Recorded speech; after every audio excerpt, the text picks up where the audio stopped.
What's up, Chiefs Kingdom? You're on another episode of Chiefs Focus Live. We got Quentin back from vacay. We got Caleb. We got our man Bryce from Arrowhead News and Rumors Report. We wanted to have him on because he does a really good job on his show. And what are you, 13? Yeah, 13. 13 years old. And he's destroying it on YouTube. So I want everybody to check him out. What I've seen, he has better takes than half the people on Twitter. Damn right. So it's not that hard. well, That's but he's true. 13. That's true. He's 13. I mean, you got a lot of 40-year-olds out there that I don't know. Anyway, let's get to some really quick news. Tyreek Hill's in trouble. We had a feeling that was coming. We talked about this in prior shows that it was a matter of time before he got in some kind of legal issue down in Miami. I'm sure there's other things that allegedly haven't been brought up yet, but he smacked a guy in the head at the dock at the marina. Apparently got into an altercation with him and smacked him in the head. So we don't know what the outcome of this is going to be, but if this tells you guys anything at all, it was a very smart move on Veach's part, given the fact that we know of other things that went on prior to the trade, allegedly. And we have to say allegedly. Don't know what's going to happen with it. Who knows if he gets, here's the problem with it.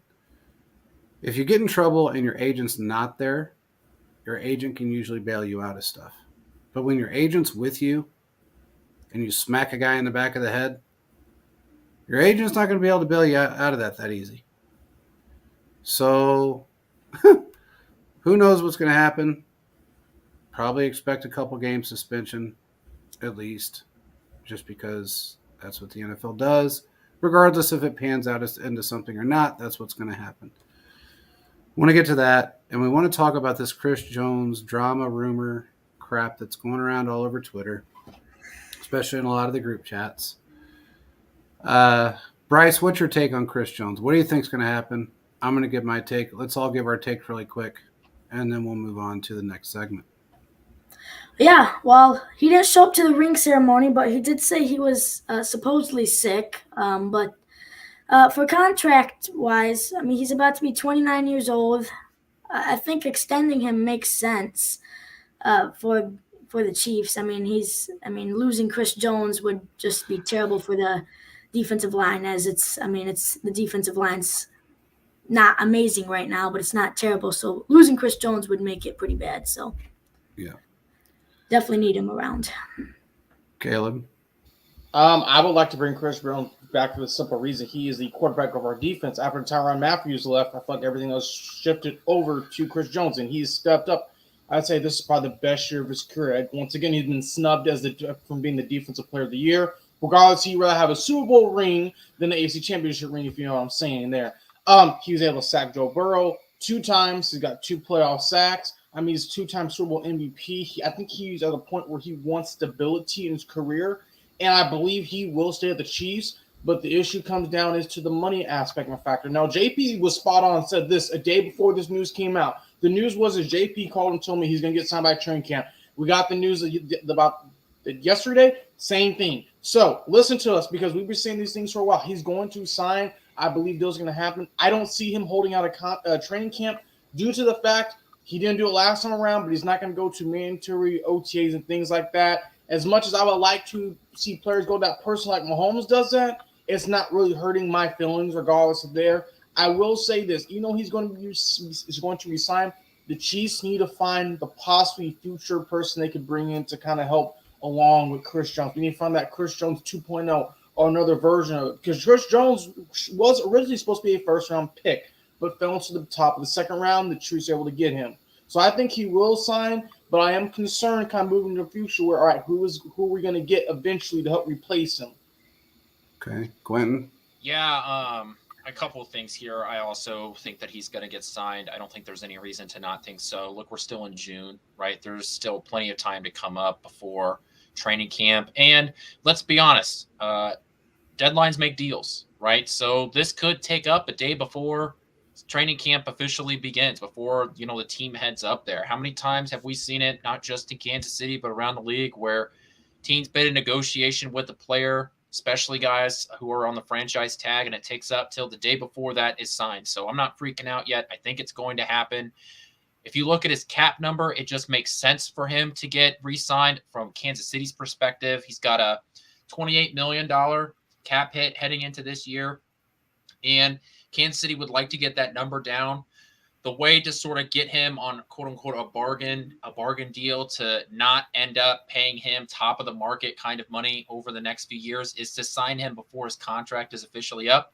And it benefits Chris Jones to sign a year early because he can get more guaranteed money and a nice signing bonus up front. So it works for both guys.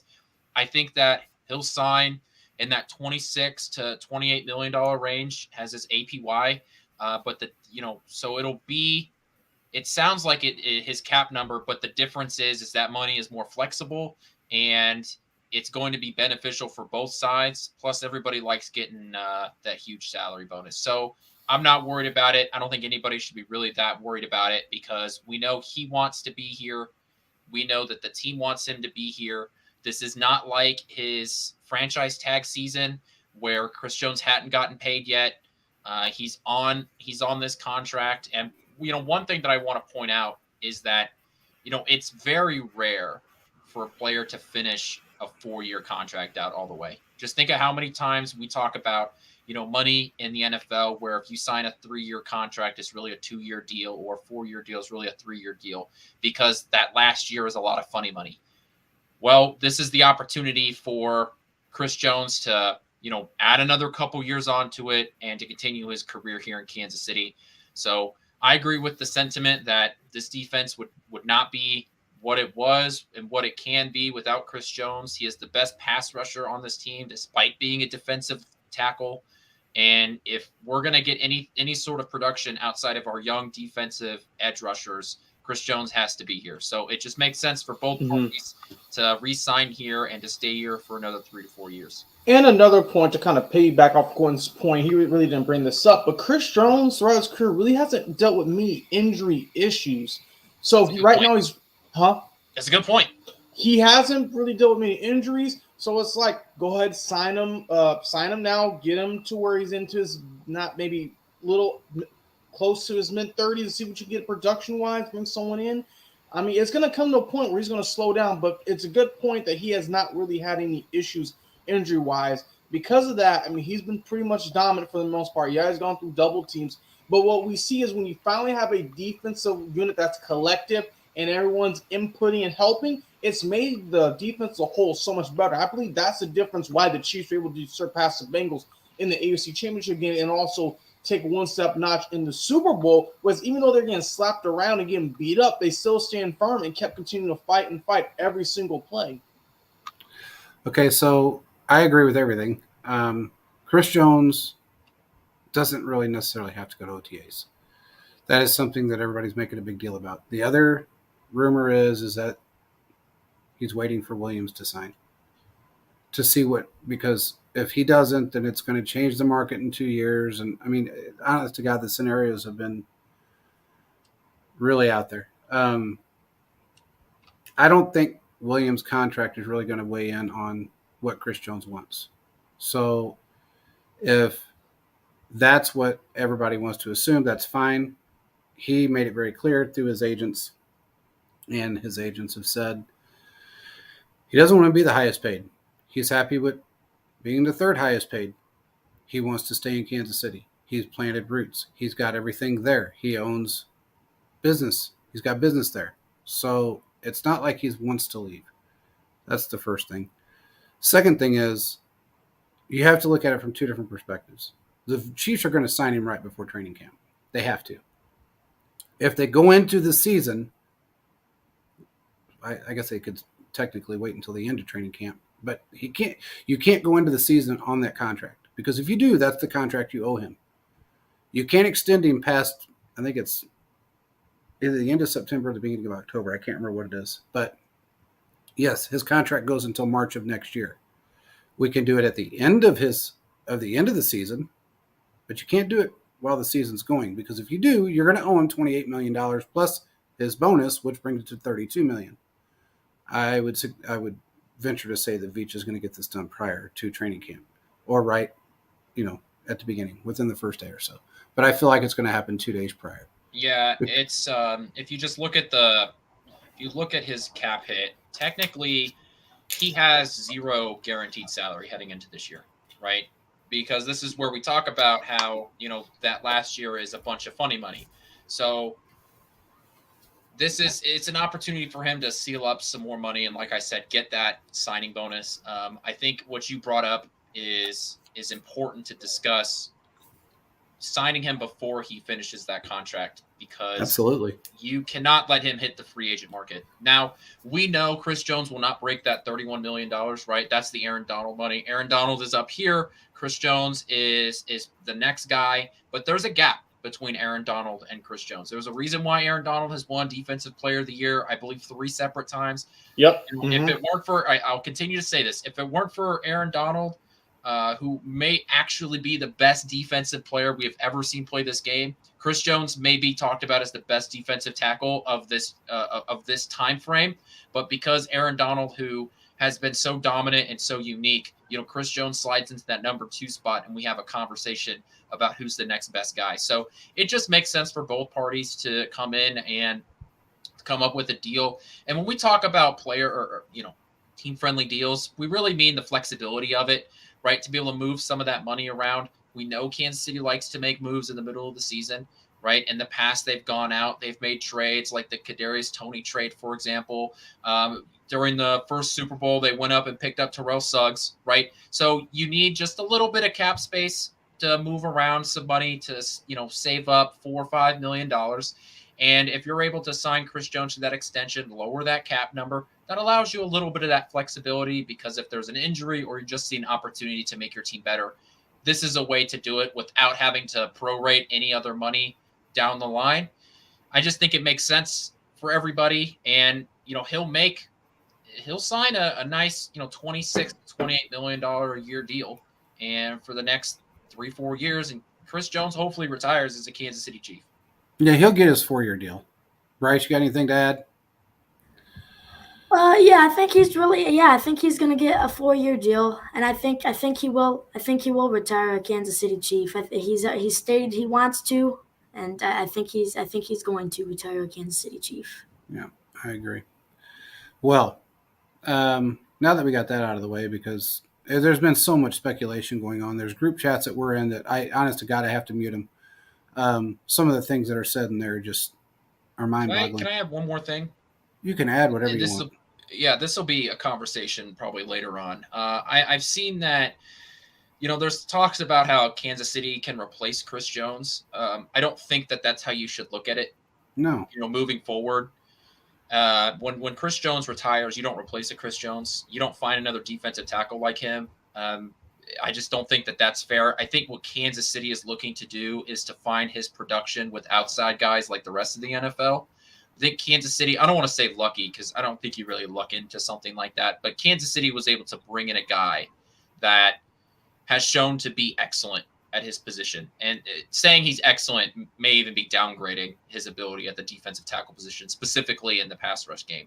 I think what Kansas City can do is to try and replace some of his production by continuing to invest in the defensive edge pass instead of trying to find a replacement for Chris Jones, because there's a reason why, I will continue to say that if it weren't for Aaron Donald, Chris Jones would be talked about as the best defensive tackle. It's just unfortunate that, we have one of the best defensive players of all time playing. It's like every other quarterback in the league. There's Patrick Mahomes, then there's everybody else.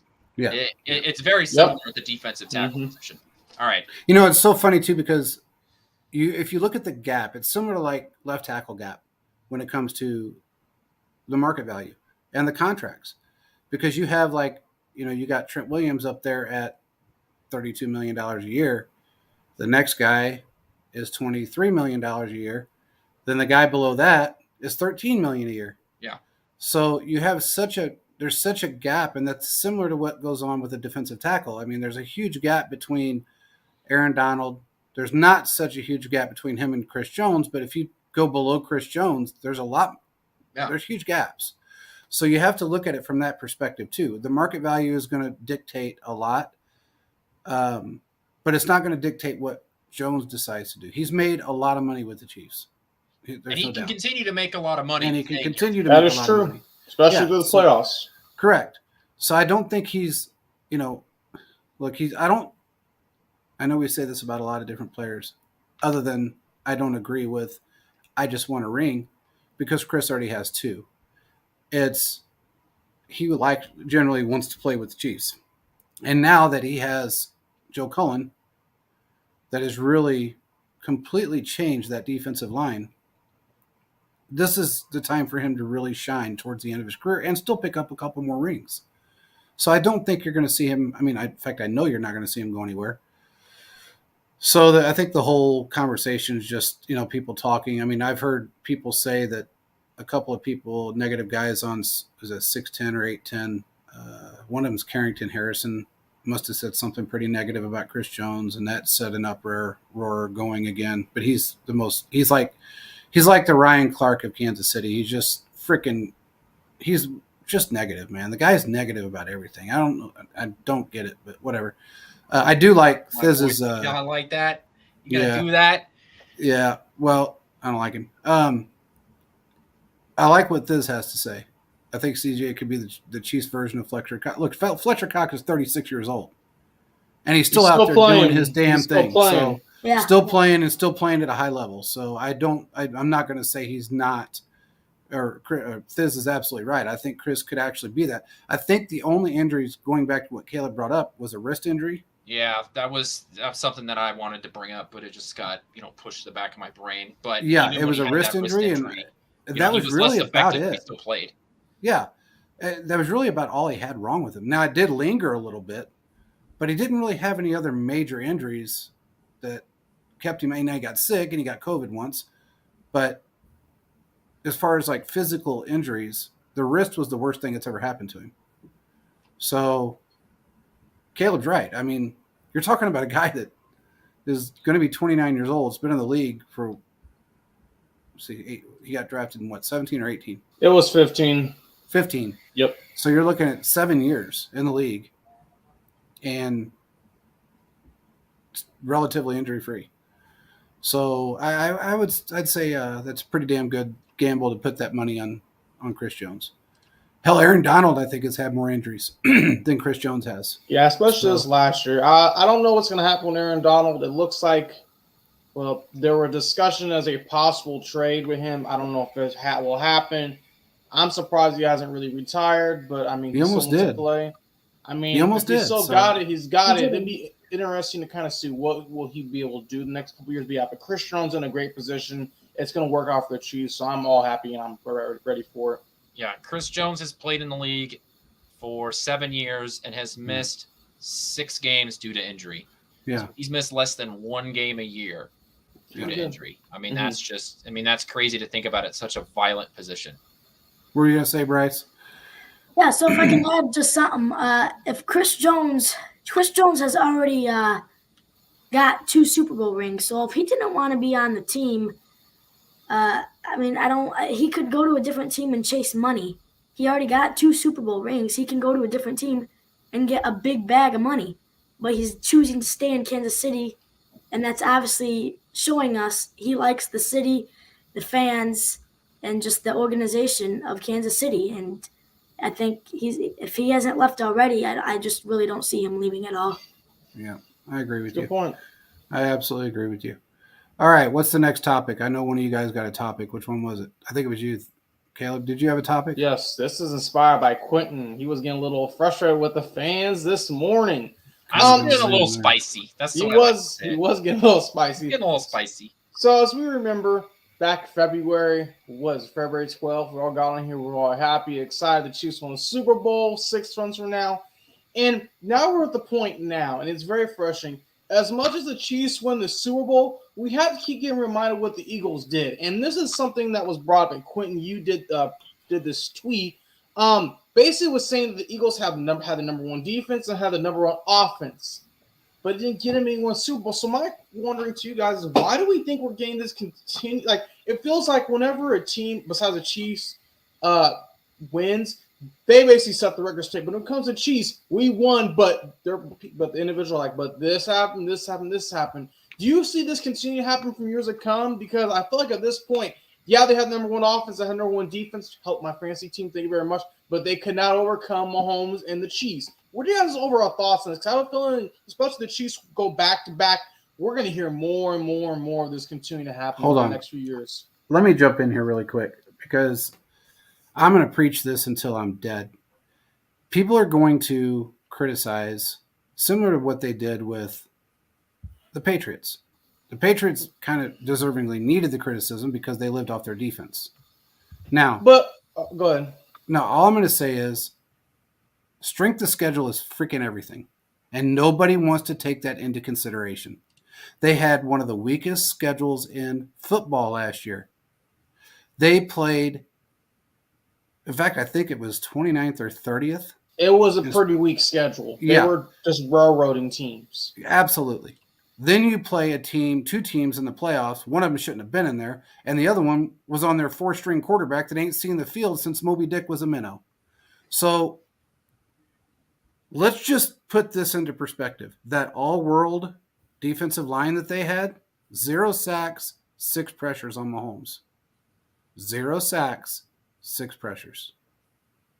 We had Jalen Hurts out of the pocket running for his life 6 different times and actually technically got 2 sacks on him. So they can talk about how great they were and how great they are, which I'm not going to take anything away from them. They're a good football team, but they lost a lot this year. Okay, they lost. Look, people can say what they want. We are a perfect example of what a coach can do for you. When you have a Bob Sutton, or don't say that anymore, or you have it's just Spags, perfect. His initial, and then let's just take into consideration the difference between what was his name prior to Joe Cullen? I'm not for sure. All I know is Sam Madison. He was a cornerback coach. He was a cornerback coach. Yeah, he sucked. But I can't stand the guy. I'm glad he's gone. Stay in Miami. Stay wherever you're at. Don't care what happens to you.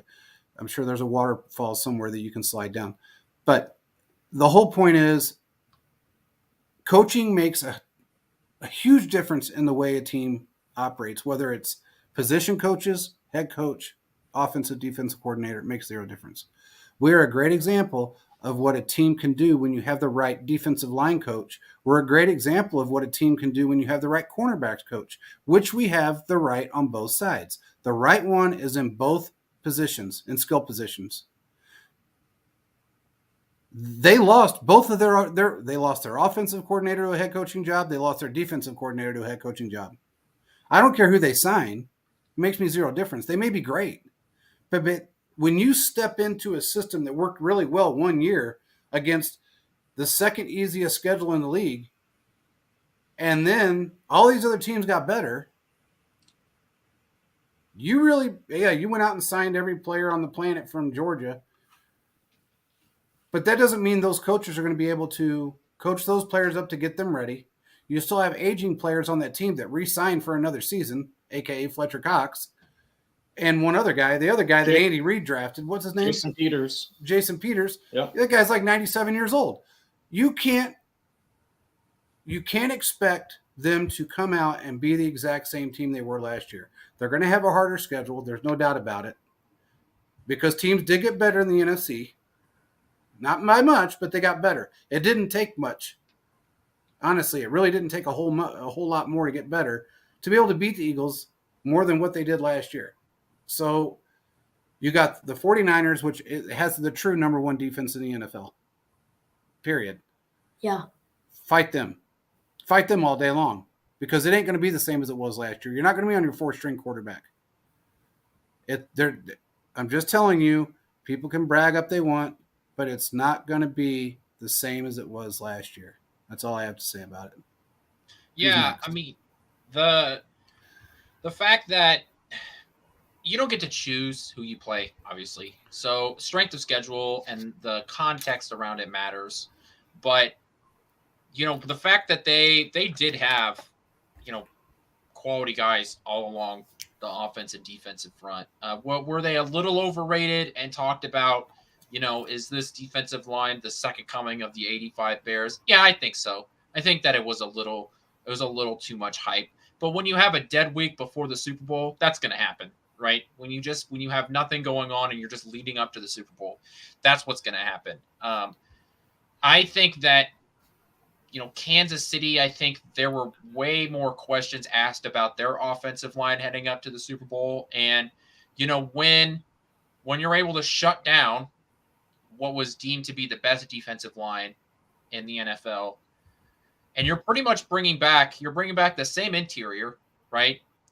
And no matter where Kansas City ends up playing, Jawan Taylor, I think it's an upgrade at either spot, whether they have him play right tackle or if they have him play left tackle. I expect him to take reps at both positions, and we'll just see what happens there. I think it's an upgrade there. And then Donovan Smith, I think if he ends up playing left tackle, then maybe he's not as good at the left tackle position as what the Chiefs had.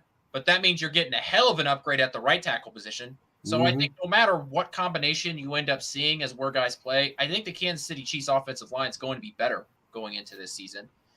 And then if you look at our defensive line, man, I think you could make an argument that this defensive line is better too. So, I know the PFF put out that tweet that, they're the number one offense and defensive line. Man, I'm not so sure about that, because I think Kansas City has a real argument to make that they're going to be there at least for one of those spots. I know they don't have this god tier level defensive end, right? Like some of these other teams. They don't have a Watt. They don't have a Bosa, right? They don't have a Myles Garrett. They don't have any of these big names. But what they do have is a ton of pieces on a defense and offensive line that are just really good at their job. And I think moving forward, we should expect to be towards the top of the NFL. And, depending on how the schedule works out and who you end up facing, I think that it should be at least considered here in the offseason that Kansas City should be in the conversation of one of the best on both sides. Bryce? Yeah, they should be considered on one of the best on both sides every year, but they're never gonna really get that, because you got the Eagle fans, you got the Jaguar fans, Bengal fans, Bill fans, Raider fans. They're gonna hate us as long as we got Patrick Mahomes and continue to keep beating them. It's actually true. I mean, there's no doubt about that. I absolutely agree with that. It's no different than what's been going on with the Cincinnati stuff here recently. They're back at it again. The Cincinnati fans are back at it again. They're running their mouths. You got players running their mouths. You got Chase saying something stupid that made him look very ignorant. He didn't even use it in the right context. At least when Tyreek did it about Brooke Pryor, that was funny. It was actually at the right time when he said, "What's your name?" That's exactly what he should have said at that point. Look, man, there's people in third world countries that have never had internet that know who Patrick Mahomes is. Yeah. For him to say Pat who was just plain stupid. Joe Burrow, he said Patrick Mahomes is the best until someone can knock him off. And I was very shocked to hear Joe Burrow say that, but very happy that he was really telling the truth. And then Jamar Chase to kind of mess up that moment was, Jamar Chase knows it, but he's supporting his team. I get it, but your quarterback literally said Pat's the best. So, I think it was funny, and you're right, and I think it was actually the way it was presented by the media made it even better. Because they asked him first prior to telling him what Joe Burrow said. Yeah. And I thought the way they did it was almost genius to a degree, because they said, who's the best quarterback in football? Joe Burrow. Well, that's not what Joe Burrow said. Yeah. What? I mean, his face just, what? Yeah, Joe just said Pat's the best. Pat who? I mean, come on, man. That was just dumb. But the Cincinnati fans have not stopped. They are still on this roll of 1-3 and blah, blah, blah. Well, you know what? That's all great. Those regular season Super Bowl wins that you guys had were Yep. fantastic. Mm-hmm. There you go, Clinton. But where are those rings at? Because all I remember is empty trophy cases. Mhm. I mean, that's all I've seen so far. So, there's a few teams out there that have empty trophy cases and still run their mouths. They need to talk to me whenever they get one of these. Yeah. It's a Exactly. replica, but cheap replica. But they need to come talk to us when they get one of these. Not an AFC Championship one. These are they're a lot more nicer than a AFC Championship ring because it means you conquer the mountain and now you're Spartan kicking everyone down the hill. World That's what it champions. Yep. Yeah, I mean that's just it. And you know what? Philip is absolutely right about Joe Cullen on both of his comments. But then also, Jamar Chase is still crying for McDuffie shutting him down. He absolutely is. Look, man, Jamar Chase fell off last year compared to the prior year. Why? Because the refs got onto his push-off game. Everybody watched it. Everybody's seen it. They allowed him to get away with it his first season. His second season wasn't so lucky. And when he wasn't able to push off nearly as much, he didn't get the production. I mean, he pushed off on a touchdown that he got. I mean, it was so blatant against us that it was in the end zone. He pushed off and got that touchdown. I mean, his arm was extended out completely. I mean, it wasn't like it was just a little shove. He straight armed that dude and caught the ball. I can't remember. I don't know if I think it was Ward that he straight armed. I can't remember who it was that he straight armed in the end zone. It was either Ward or Fenton. Neither of those guys are here anymore. Yeah. So, Cincinnati can talk all they want. I have a feeling that entire state is still upset. They're going to be upset for a very long time. They do not have the coaching staff, period. I'll say this, and it was Ward. It was Ward. He's right, Philip. It was Ward. That was when he was out on an island by himself, and that was prior to anybody using their head and actually giving him some help. But regardless, Cincinnati is going to be that team that is going to suffer as soon as Joe Burrow signs his contract. I'll say this forever. The reason is because they do not have the coaching staff to coach up players that are 7th-round picks, 6th-round picks, undrafted free agents. They can't even coach up 3rd-round picks to come in and be starters. How are they going to pay Joe Burrow and then expect to keep Chase and pay him the money he wants? Because Burrow's going to want $65 million a year. It's going to be that simple. That's what he's going to want. Then you got to pay Chase. Who's the other one that they got to pay? Higgins, but he probably is going to walk. Yeah, Tyler I think he's Boyd. going to walk anyway. Tyler Boyd's another Tyler one Boyd. too. Yeah, Tyler Boyd. You're not going to be able to keep them all and you don't have the coaching staff to be able to coach up the guys that you have that you just pulled out of the draft or even last year's draft prior to this, this past draft. So Jamar Chase was a one-off for that team. Yes, he stepped in, he played a role, didn't play it correct, but he did play the role and he did a very good job. I'm not saying he's a bad wide receiver. I pissed a lot of Cincinnati fans off because I said he was a top 15 wide receiver. No, then I'm sorry, that was Diggs. I said he was a top 15 wide receiver. Pissed a lot of Bills fans off with that one. But and that's fun for me. But I don't think, is he a top 5? If he plays the game correctly, probably. But he fell off last year. They still believe that they got over on us by getting OBJ, Orlando Brown Jr. They think they got over on us. They think they took something from us. Fool, if we wanted him, we would have kept him. You didn't take anything. We gave him away. Just like we gave Chris Lamone's away. We gave him away. You just picked up 2 players that did very little to contribute. I'm not going to say. Well, Lamone's helped. I thought he did help. Helped. He was great on special and that was teams. more of the bank. The Chiefs were kind of banking they were to bring him back, and the Bengals were like, "Oh, we'll just take you real quick." So I believe their intent was to bring him back, but since the Chiefs at that point, I believe their quote unquote special team room was more experienced. They're like, "Okay, that's fine. It is what it is." obviously he was well liked in the locker room because he was at the White House with all the other guys. So I mean, obviously he's done some things. Now, will the Chiefs bring him back? Probably not. I don't see that happening. But what I think at the end of the day, what we're going to see typically You is know no about Chris matter what. Lamones?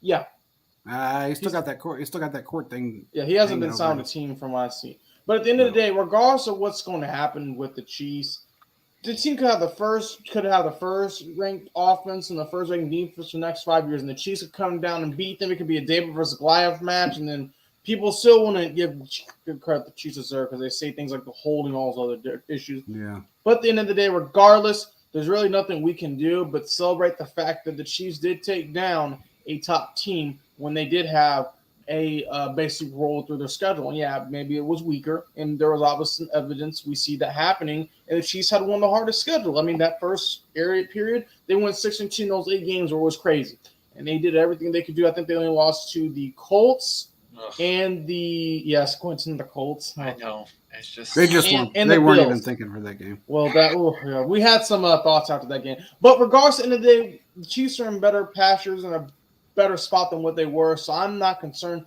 But I think what we're going to see pretty soon is a new chapter, the Chiefs playbook opening. The defense is going to take that next step, kind of as Bryce was saying, as Quentin was saying in past shows and even this show. The offense has a chance to do some great things, regardless if it's with a player we like or with a player we don't like. Mahomes is just going to figure that out and do what he can do. Yeah, I think we're going to see a big uptick with Justin Ross.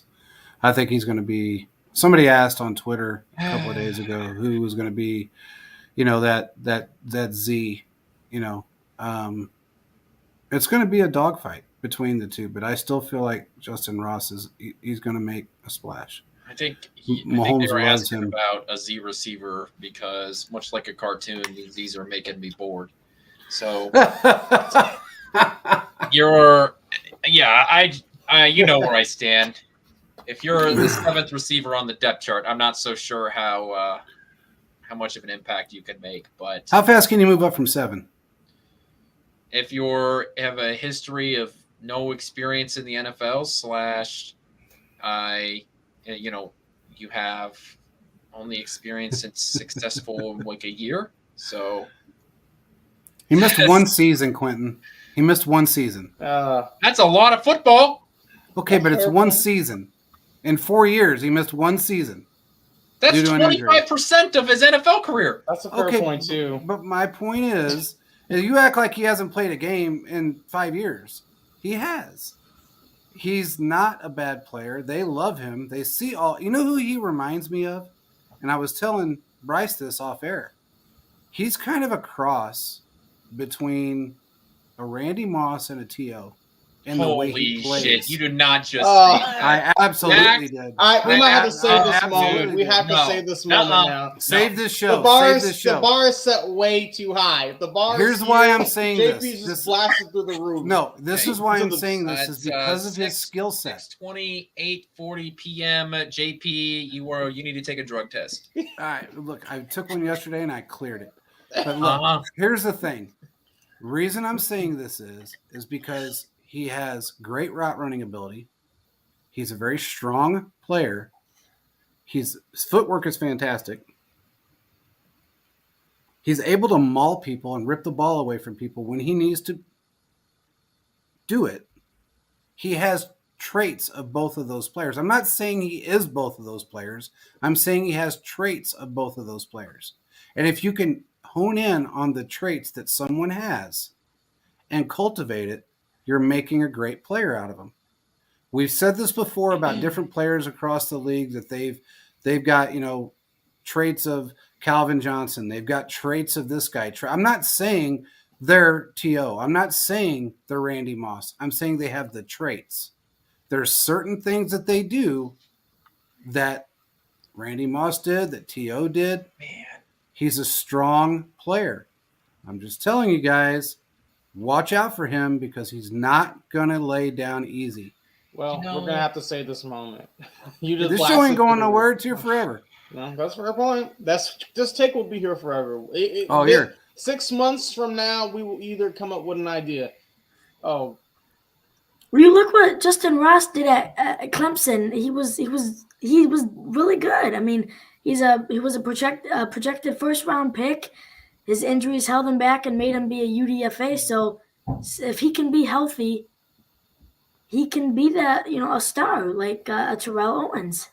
And he Yeah. has some If flashes. the butts were candies and nuts, we'd all have a Merry Christmas. Oh my God! With the same thing. You know, if I have not heard a single person just come out and say, "Man, this Ross guy, you know, what he looks like a Deshaun Jackson." If someone would have said that, I'd be like, "Okay, you're still wrong, but I can accept it." Mahomes right, didn't we can say have that that, but he conversation. said he's turned heads. I don't Does that want- give you something? I don't want somebody to say, "Man, he's going to be a great guy in the NFL," because 4 years after he left college, we're talking about that one time he was really good at Clemson against Alabama. But he burned a Bama defense. Oh, congratulations!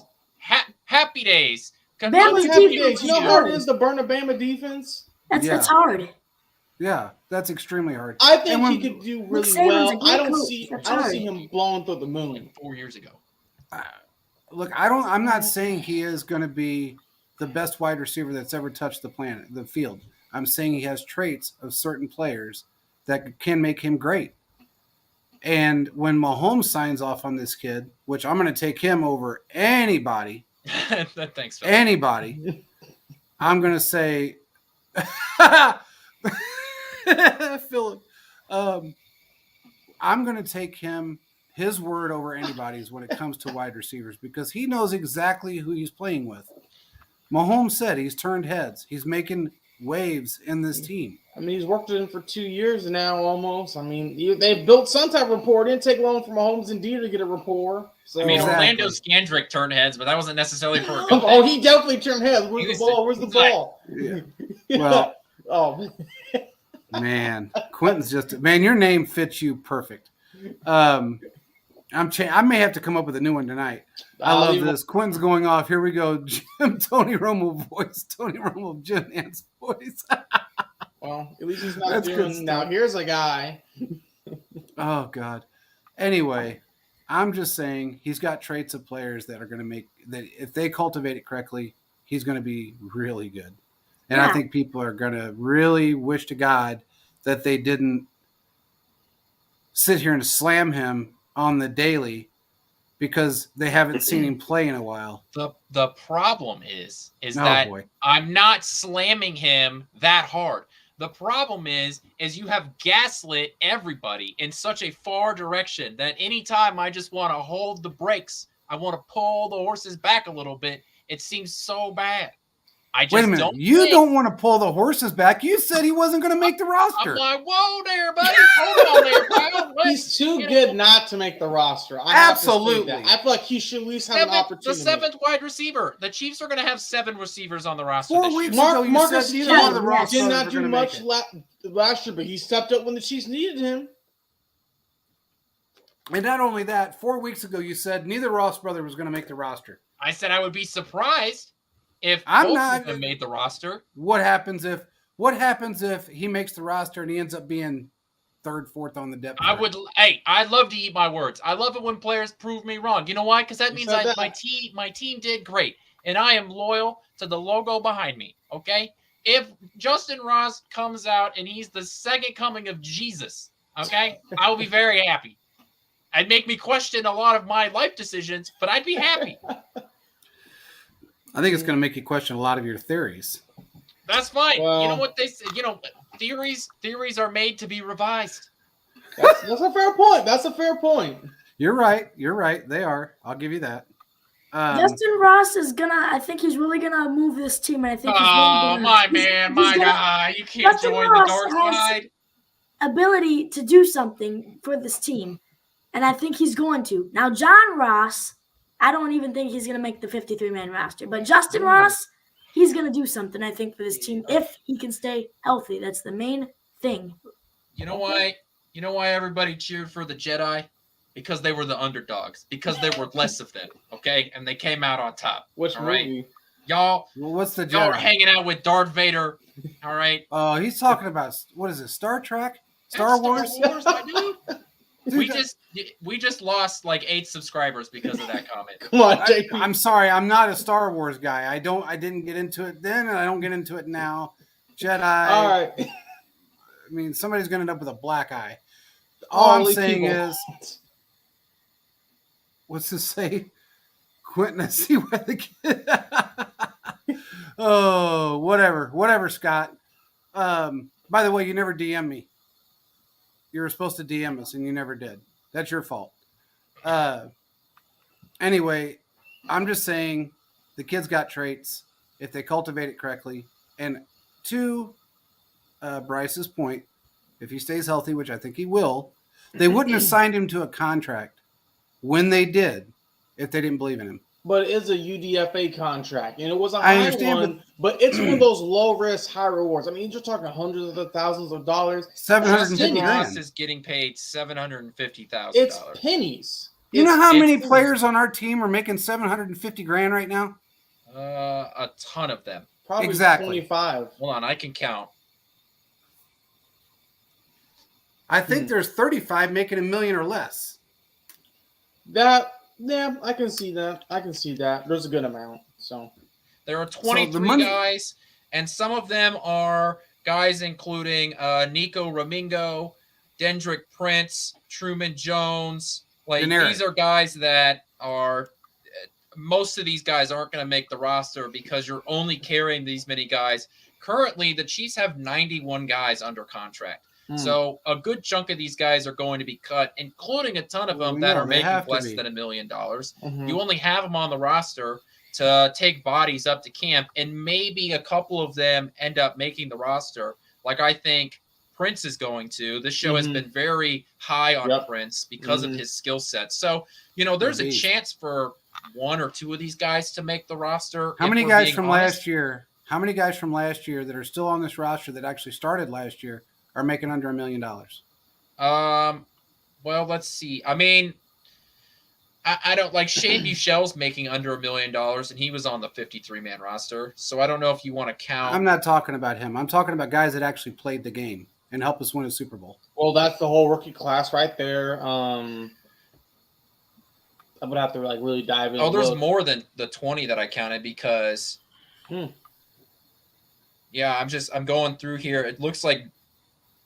Let's see. Oh, it's not set up by the amount of money set up. So by base salary here on over the cap. So it's even more than that.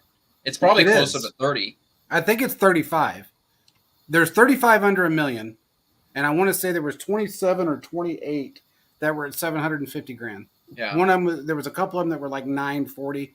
Yeah, 940 is sort of that next step up. Yeah. So my point is, I don't care how much he's making. We have players on our team that helped us win a Super Bowl last year that made $750 grand. So the money aspect means nothing. They signed him because they believe in him. Brett Veach doesn't like dead cap space. Are you higher on John Ross or Justin Ross? I'm high on Justin Ross. John Ross I think, is a very speedy guy. He's got a lot of speed. I don't know that he has the tangibles to make the roster this year. Okay, he's making $1 million. So he's making. John Ross is making more than. He's a vet. He's been in the league longer. Yeah, well, 5. Okay, that's why. I just I mean, he's been in the league longer, so that's going to happen. Blake Bell was making $1 million too. So Blake Bell's been in the league 7 years. He's making $1 million. So it's not like that really. I mean, it doesn't matter. Veach doesn't like dead cap space. In fact, right now, Frank Clark's dead cap space is the most the Chiefs have had since Veach has been the GM. Dead cap space for 1 year doesn't mean anything. It's like signing a guy. It's like signing a guy to a 1 year deal. It's like, is it really that impactful if it doesn't work out for you, end up cutting a guy? It's that dead cap money that rolls over for multiple years, which is, you start to get problems. So if you sign a guy, because like I said, you carry 53 guys in, you're at 91. So you're going to have to cut almost 40 people. And well, less the 16 guys you put on. Yeah, less the 16 guys you stick on practice squad, and the other 3 or 4 maybe you can put on IR. But I mean, regardless, I agree with you. But I'm just saying every team's going into the league, into the training camp with 90 or 91 players. My point is that kid has the tangibles to be a star. If he stays healthy, which I think he will, because he's had a very, very strong medical staff working with him. In fact, he's seen the same back specialist in Green Bay that every other player's seen, and he's good to go. They said he's going to be just fine. Yeah, I'm going to need to see that back specialist after carrying the show. Well, I don't know if you're carrying anything. Right now you're carrying that beard. But anyway. You guys, every week. We might have to start banning the Justin Ross, John Ross talk. We should. You should have to we need a Justin/John Ross jar where every time you bring him up, you got to put him in a bucket. In 10 days, you'll be able to buy me some barbecue. Because I'm never the first one to bring him up. Well, no, you're never, because you don't like him. It has nothing to do with them. All right. You don't like the man. You just don't like. You don't like Justin Ross. I'm going to put that in your name. That's a lot of Q. That's a lot. That name's going to No, the beard knowledge is leaving. It's Q. I hate Justin Ross. I doubt everyone. Yep. All right, Quinn, I'm on your side of this one. They got a little too radical. All right, moving on to the last topic of the show. That felt good. Can you say that one more time? Oh, God. They're coming a little too radical. Oh, God. Ooh, that feels good. Don't worry, JP. I'm on your side still on certain things. You're never on my side. A couple of different things. We look at the point in the career and everything that's happened with the Chiefs. We've seen a lot has happened. I might have to, Scott. When we look at the whole NFL career, specifically Patrick Mahomes, and we see a lot. Chiefs trade up from 27 to pick 10 and drafted him. We see there's been many things happening through on the line. His first game, he did pretty good against the Broncos. Keep Talib famously said he had an AK-47 arm. The next season, he took the lead by storm, and it's been a dream ever since. I want to know from you guys, what moment made you think Patrick Mahomes, that's him? That's the guy.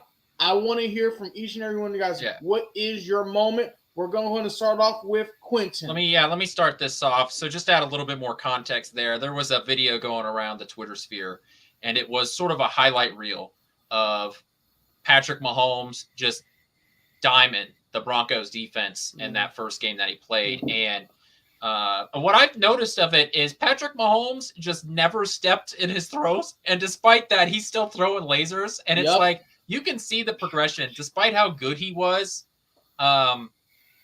he continued to improve. So you don't realize it until he changed. If you go and watch clips of that game, he never stepped into any of his throws and is still just lasering the ball down the field. Yeah. So I think the first time, I think I'm just going to go with that Steelers game. And I know maybe that seems like a cop-out because, it was his third game in the NFL. But for the first time in this century, a Chiefs quarterback had 6 touchdown passes in a game. That was pretty magical. Len Dawson did it in 1964. Which, sidebar, to throw 6 touchdowns in the 60s is a whole other conversation that I'm sure we're going to have. I'm surprised that's not talked about as much, to be honest. Patrick Mahomes having 6 touchdown passes against a quality defense, right? We know the Steelers always put out quality defenses. And to just continue to lead the team, because if you look at the overall progression of that game, the final score was 42-37. Even though Kansas City jumped out to an early lead, Pittsburgh stayed in that game, and there was never any lay down like, oh, I'm good. I had 3 touchdowns on the game. I'm good. I got it there. Maybe that comes from his Texas Tech years of just always needing to continue to score, but you could tell he was leading that team. He had complete control, despite the fact that he had some pass rush in his face. He had it, man. And I think after that game, there wasn't one play where I was like, oh, he's for real. I think it was just sort of after looking back at that game and just he had 6 touchdown passes like it was nothing. And I think that's when you're like, okay, this is going to be something special. So I'm going to go with just that overall Pittsburgh game. All right. Okay. Hey, really quick, I want to say happy birthday to Len Dawson. Yeah. Today is his birthday. I saw that. I know he's passed away, but He's an icon. One of the nicest men I've ever met. Happy birthday, Len. Wish you were still here. Okay, Bryce. For me, I gotta go with Chiefs versus Rams 2018 with the final score of 54-51. What a game that was! Crazy game. I know we lost it, but it was a crazy game. It was just crazy.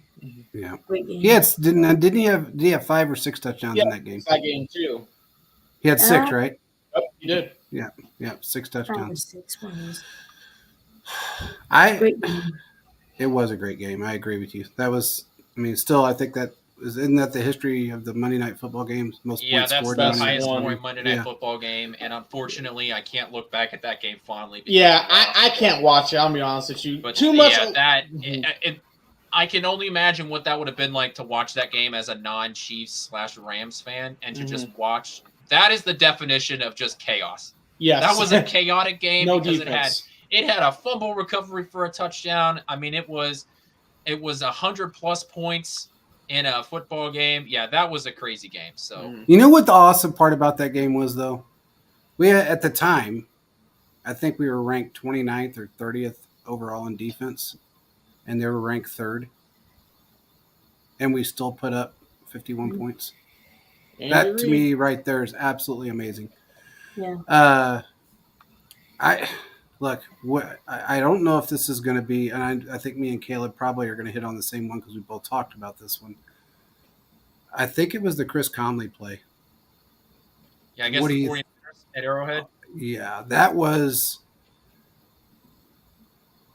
I watched him run the Fran Tarkenton. For anybody that doesn't know who he is, he ran for like 100 yards before he ever passed the ball 6 yards. That was just his game. He did it every game his entire career. But he ran. He circled back. He went from left to right, back to left, back to right, and just drilled Conley in the end zone. And that was the moment that I thought, okay, this kid is phenomenal. Sidearm, slider with a football, and just drilled him. And Conley stepped up into it. I'm not going to say he didn't, but it was just the fact that he threw it in the exact spot he needed to throw it. So that's mine. Caleb? So mine is not that one, JP. As you guys bring up a lot of great moments. The one that really was like, wow, this guy is special was against the Raiders. I believe it was week 5. It's when the Chiefs were down 10-0 in the first quarter. The Chiefs played at the Raiders Stadium for the very last time. I forgot what it was called. Mahomes just went Oakland off. Coliseum. Yeah, the Oakland Coliseum. Mahomes just went off, went crazy. 4 touchdowns in 1 quarter. I mean, he was making the Raiders defense look like a bunch of little kids. Yep. It was ridiculous from what he was seeing. I mean, he made Demarcus Robinson look like a star, and for a little while I was like, oh, Demarcus Robinson might be able to do something. Hindsight pains me to think that. But when you look at that as a whole, he was sending Kelsey over the middle, over-shoulder passes, just launching the ball downfield, and he did that all pretty much without Tyreek. Because remember, Tyreek had that arm injury. Jalen Ramsey fell on his arm, caused some issues with his rib cage. But Cole Hartman got his first NFL touchdown pass, slammed the ball in the end zone. I mean, that game was so dominant from that standpoint. Just to bring up some stats from that, he had 4 touchdowns, 443 yards, and his 4 touchdowns came in the second half. Just imagine if they were still hitting in the third and fourth quarter. He would have been well over 500 yards. He could have had 6 or 7 touchdowns, and that would have been a great game. We see weird things happening against the Raiders, but for the Chiefs to basically go boom, boom, boom, boom, boom on the Raiders that quickly, and John Gruden was over there like, what? And the same thing happened with Derek Carr. I remember a missed field goal went crazy wide left. That just showed me right there that guy is a baller. No one can stop him. He's a competitor. He is going to compete to the final whistle, no matter what happens. That just shows me that's what you need. And that also showed me this. It doesn't matter if it's 3rd and 12, 4th and 15, 3rd and 9. Mahomes is going to deliver. This is not the Alex Smith days of age where you throw this 3rd and 7. You're like, oh, well, there's a good chance I could just go and take the bathroom break now. It's going to be incomplete pass. So, from what we see there, that showed me all I need to see from Patrick Mahomes. Yeah. One thing I will say, and I have admitted this, I was wrong numerous times. Oh, here, let's put this up here really quick. The 4th and 9 play in 2018 The Ravens, that was a good versus the one. Ravens. That was a great play. Mhm. Yeah, because it was 4th and 9, and he threw the ball 40 yards down the field. Yep. Yeah, Rolling yeah, it was right. insane. Oh. Yeah. Mhm. First game That of first year, it was almost like they were running a run and shoot offense from the Yeah. Houston Oiler days. Yeah, I mean, it was exactly. it was a crazy offense, and Yeah. you had to, but Yeah, Mhm. Yep. yeah. I agree with both of those. They were both great plays. The Scott Chargers and won. Phillip. Yeah, Sherman had a by long 1 touchdown point, wasn't it? pass. It was by 1 point. They won like by 10 points. I think it was 29-28 or something. Or No. It was 28-27. not 29. The Chiefs were in the 30s that season. It was like 38-28, 38-31, something like that. But I always remember that because Sherman had a long touchdown pass. Like, oh, Sherman can run? And like, oh, we're actually The use the fullback sausage. more. So like, okay, this is pretty nice. So it The one up thing a I lot. will say is that I didn't agree, and I've admitted I've been wrong about this numerous times. I didn't agree with him starting the second year. At the beginning, I didn't agree with the trade. I thought they should have left him at the time. I thought they should have let him sit one more season, learn a little bit more, because he was such a gunslinger and a Brett Favre style player at the time. I was a little nervous. And the fact that he was, a little young. But then after that Denver game in 2017, when he threw for almost 300 yards, he didn't have a touchdown. He had a rushing touchdown. He had a rushing touchdown. I thought, okay, this kid's he could start. He could start and he could win us some games. I was 100% wrong, and I'll admit that. I mean, there's no reason not to. But I was scared, to be honest with you. I was a little fearful of him starting. That year, I was scared that what was going to happen, and he ended up bringing us to the AFC Championship game and almost winning it. That close. Yeah, I mean, a bad call away from winning it. 3 3rd and 10s. Yeah. The ball didn't touch Edelman's hands. What else? All the phantom roughing the passer. I don't know how that was a roughing the passer. Very dark day for NFL officiating. And then also you had a Chris Hogan caught the ball, but the ball hit the ground. They called it catch. I'm surprised the Chiefs were even in there to begin with, to be honest with you. Yeah, but I agree. because of that game, the franchise changed, and we knew mediocrity was not something the Chiefs wanted, so they launched players. Bob Sun is no longer here. And the rest has changed. We got a great defensive coordinator, even though there's been some frustrating times, but it's worked out. So it has. Now, I have one for you guys, and I asked Bryce this off air. I want to know, and I'm going to start with Caleb. Actually, I'll start with Bryce. I want to go Bryce, Caleb, Quentin, because Quentin, I know what he's going to say almost to a T. Is this a Justin Ross or John Ross question? No, okay, not at all. Well, I mean, Justin Ross could be a part of it. No, we're good. Move on. I'm just saying, question. He could be a part of this, but it's a different question altogether. Okay. Do you think that this could be the season that Mahomes breaks the yard and touchdown record, the NFL record? I have already got my answer. Bryce, what's yours? And what are the yards and what are the touchdowns? That's what I want to know from each one of you guys. Yards and touchdowns for this season? If you think he can break it, and what are the yards and touchdowns going to be? That's a good question. I think he can break it, but I'm thinking around thinking high expectations for him. I'm thinking around like 55 touchdowns, around that, and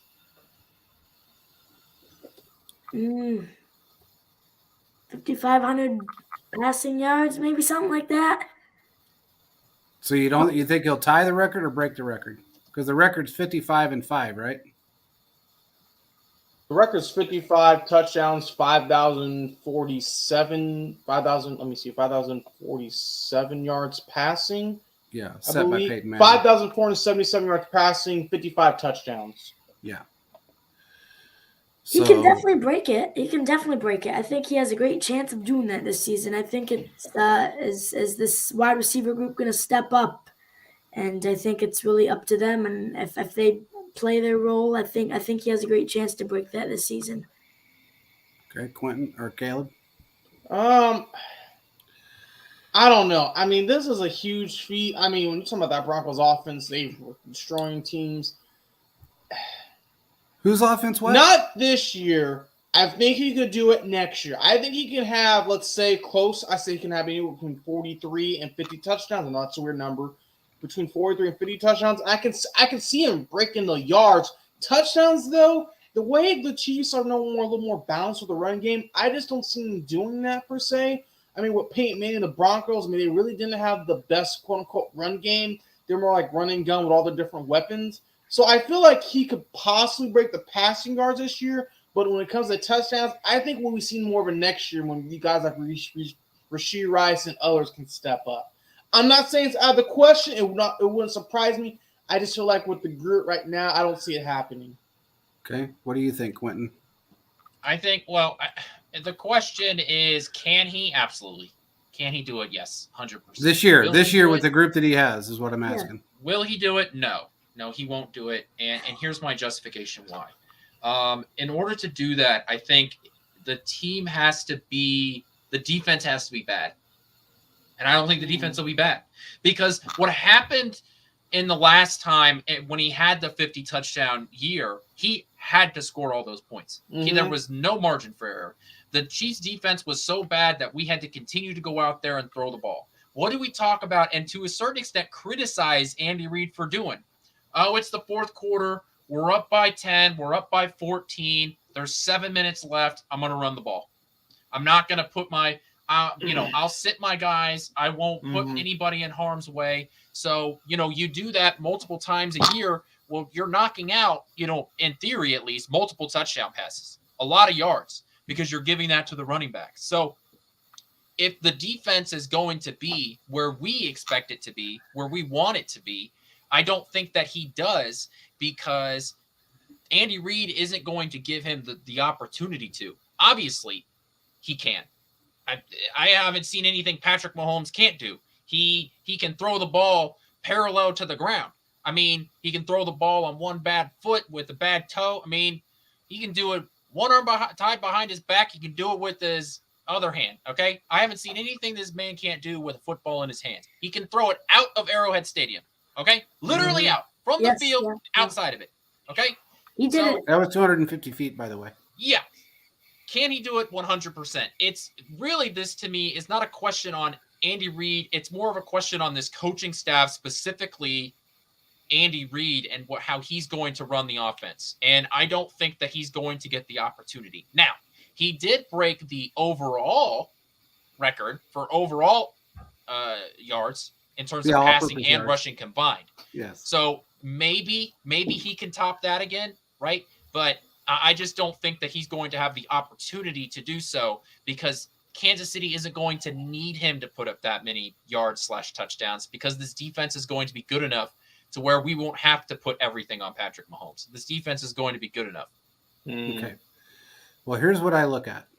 And the only reason I'm saying this, and Caleb always says I shoot for the moon. I'm not really. No, you shoot for another galaxy. Well, that may be true at some point. But I say he can. I think he will. And there's my justification behind this. There's so much doubt with everybody when it comes to other fan bases, other teams, the fact that we, gave up Juju Smith-Schuster. We're going with, a lot of rookies again. And the criticism that Mahomes has gotten of late for certain things. Andy has loosened the leash a whole lot. In fact, if you guys watch the quarterback when it comes out, when he did injure his ankle, Andy said, "I'm pulling you out." And he said, "Oh, hell no, you're not. Yeah. I'm good. I'm staying in." Andy left him in. Well, he forced him to go get it x-rayed. He did. Well, he did, but then that's fine. Behind the scenes he didn't just, say, all right, buddy, you can stay in there. I mean, I understand, but my point is that he did let him stay in. He could have pulled him. He could have said, "No, I don't, it's a high ankle sprain regardless. I know it's not broken. I know you don't have a torn tendon, but it's a high ankle sprain. They're just as bad. I don't want you in the game." But he left him in. So I look at it from two different perspectives. I see Mahomes wanting to go out there and prove not only that he can do it, but prove for the rookies that are on this team that they can do it. So if he breaks 5,500 yards and breaks 55 touchdowns this year, I wouldn't be surprised. I mean, I just wouldn't be. I'm not saying that Andy's going to, Andy has been kind of allowing him to score more towards the end of the games as of late, which has been great. I mean, now, of course, 2 minutes left, he's not going to sit there and say, hey, go ahead and throw a bomb. Make sure you score one more time. He's not Sean Payton. But he's loosened the leash. And if he comes out this year and wants to really prove something, and Andy allows him to prove something, this could very well be one of the year that he breaks that mark. And nobody's going to be able to touch it. I think once he does break it, I think he's going to hit 6,000 yards at some point in his career. Well, the extra game helps. Yes, it does. I just don't think that there's the opportunity there, because if we do feel this defense is better than last year, or at least to some extent the same, and this offense, we know what it can look like without having a superstar wide receiver, because we have a guy like Travis Kelce. And I just don't think that the opportunity is going to be there, because you don't need to. And once again, the other criticism we have of Andy Reid is that he likes to pocket stuff. And if he's up by 7 and, late in the game, he's not going to pull out a corn dog play. He's going to keep it vanilla. And it's going to make the game closer than it probably could have been or should have been. Unfortunately, you're right there. Mm-hmm. Yeah. Kansas City will end up kicking 2 field goals in a game where you really feel like they should have scored a touchdown or 2. So I just think that's going to limit some of his stats. I will say this. A lot of that came from other play calls as well. Last year, if you noticed, Andy allowed him to do a lot more than he did the year prior. The year prior, it was stay in the pocket, stay in the pocket. That wasn't Andy's mindset so much as it was somebody else's. But that last year, he was able to do a lot more than he did in the 21 season. So I'm wondering, given the fact that he has these new wide receivers, a new crew, with the exception, of course, of Travis Kelce and MVS, if Andy allows him to go out there and really try to showcase what these kids can do. Maybe not in the first 3 or 4 games, but again, last year nobody dreamed that they would be 11th overall at the end of the season. Nobody dreamed that. Not with 6 rookies on defense. Nobody ever thought that was going to happen. 6 starting rookies. And he still threw for 42 touchdowns in the regular season. Ran for 2 or 3 more or something. And then had 5,250 yards. Plus, whatever the rushing yards were. I don't know what it was. Yeah, it's a couple hundred. He passed that. Yeah. So what's to say that? And then he had a veteran in Juju Smith-Schuster out there. He had a veteran in MVS, which take one of those guys away because you don't have that now. So who knows? I mean, I wanted to bring it up because I thought it was a pretty viable question to see if somebody thought that this might be the year that he could actually do it. I feel like he can.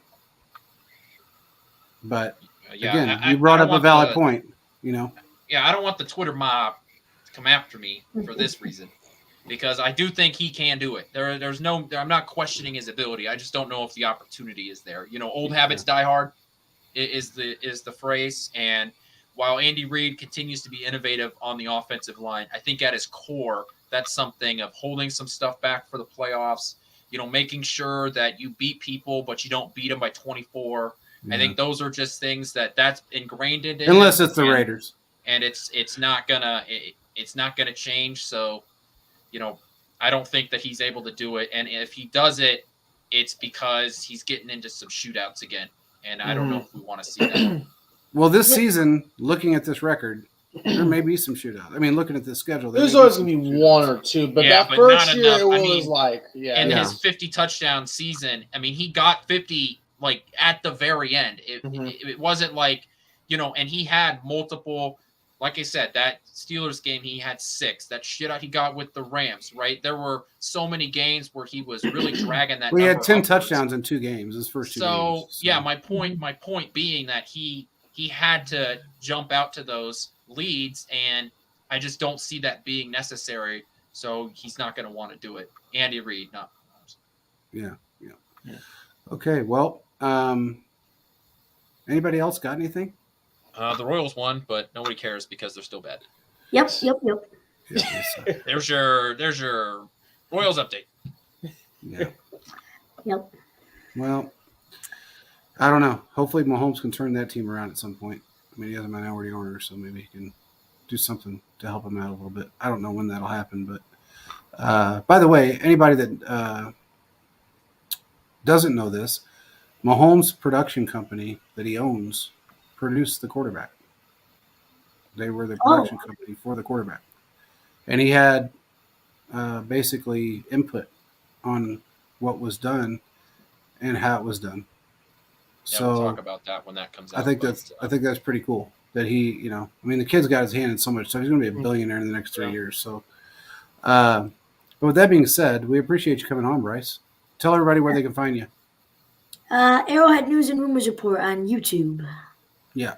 What days do you do it? Usually I try and keep it to Monday, Wednesday, and Friday. That's usually what I try and do. Okay. Is there a certain time, or do you record it, or do you do it live? Record it, 6 p.m. Eastern time. Okay. Well, that's awesome, man. Well, we appreciate you coming on. Appreciate your insight. Somebody that's young like you, it's good to see that you have the knowledge, because there's 40-year-olds out there that don't have your knowledge. Mm-hmm. I see it every day on Twitter. Yeah. So with that being said, this show is sponsored by Manscaped. I don't want to get into the specifics right now because we do have a youngster on the show, but everybody knows what Manscapes are, what Manscapes is, I should say. And if you go on manscaped.com, use the promo code ChiefsFocus, you will get 20% off your entire order.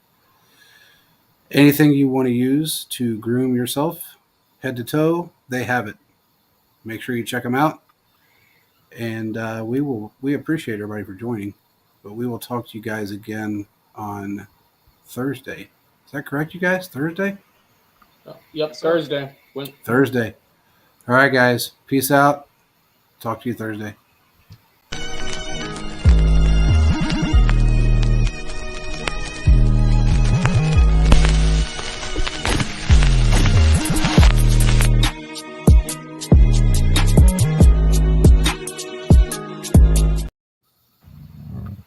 All right.